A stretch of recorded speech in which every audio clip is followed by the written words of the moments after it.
आज हम बात कर रहे हैं उस अनादि शक्ति की जो संपूर्ण सृष्टि की रचयिता और पालनहार है। वे परमपिता परमेश्वर अनंत अविनाशी और सर्वशक्तिमान है।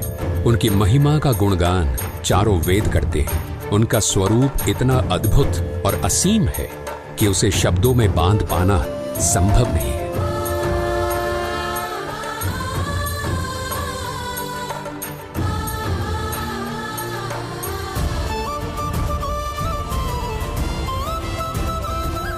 वो कबीर परमेश्वर ही हैं जिन्होंने अपने एक वचन मात्र से इस संसार की रचना की।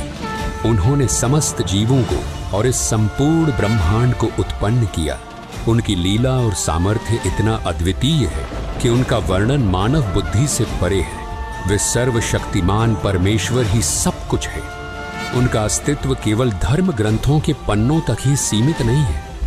वो सर्वशक्तिमान परमेश्वर जो अनादि और अविनाशी है, वो स्वयं इस धरती पर प्रकट होकर अपनी दिव्य शक्ति और सामर्थ्य का एहसास कराते हैं। उनकी अद्भुत लीलाओं को जानकर हर हृदय श्रद्धा से भर जाता है और हर मस्तक उनका सजदा करता है।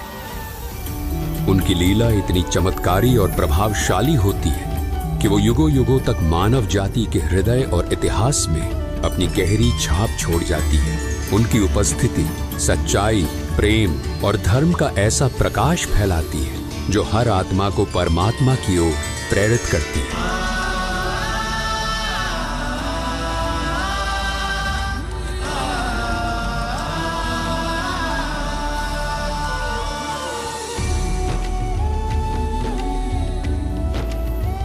ऐसी ही एक अद्वितीय लीला घटी थी आज से 507 वर्ष पहले, जब मोक्ष की नगरी के नाम से प्रसिद्ध काशी में अंधविश्वास और पाखंड अपनी चरम सीमा पर था।